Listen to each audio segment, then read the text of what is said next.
అందరికీ ఇక్కడికి ఇచ్చేసినటువంటి మీ అందరికీ మీడియాకి నమస్కారం. నరసింహస్వామి అంటే చాలా పవర్ఫుల్ దేవుడు, ఉగ్ర నరసింహరావు. అటువంటి దేవస్థానంలో అందరూ కూడా చెప్తారు, ఇంత బాలాజీ గారు ఫోన్ చేశారు, బోట్లు షిప్పులు తగలబడతా ఉంటే బ్రిటిష్ వాళ్ళు దిగొచ్చి సుఖం చెల్లుతారని. అంత గొప్ప మహిళలు ఉన్నటువంటి ఈ దేవస్థానం.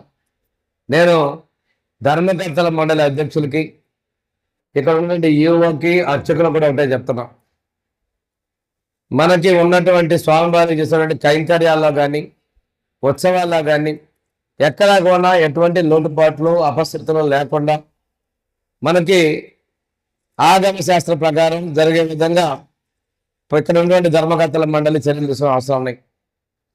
రెండవది, దేవుడి ముందు ఎవరైనా చిన్నవాళ్ళే.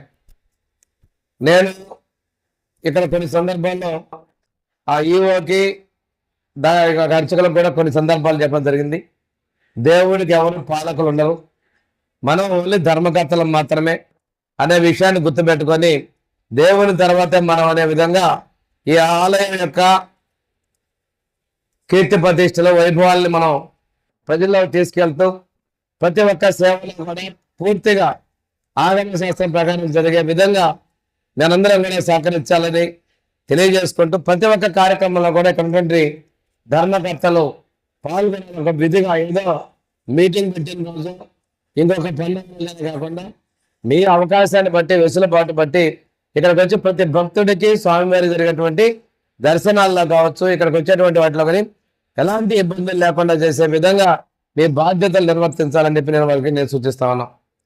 అదేవిధంగా ఒకసారి తీసుకున్నట్లయితే ఆలయ అభివృద్ధిలో పెద్ద ఆయన రామచంద్రాయణ గారు పట్టించుకోవడము, మనం టెంపుల్లో ఉన్నటువంటి సేవలు తీసుకోవటం, 14-12 పైన సిమెంట్ రోడ్లను ఏర్పాటు చేయటం.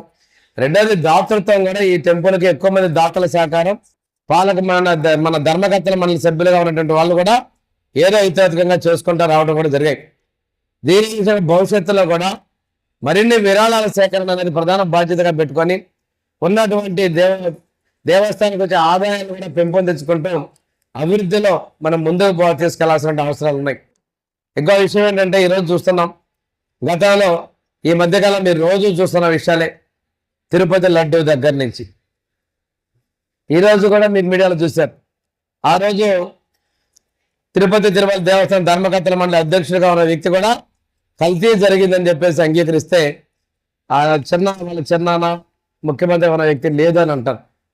కానీ ప్రజల మనోభావాలు, ప్రజలకు ఉన్నటువంటి సెంటిమెంట్స్ని, దేవుడి మీద ఉన్నటువంటి విశ్వాసాన్ని మనం గౌరవించుకోవాల్సిన అవసరాలు ఉన్నాయి.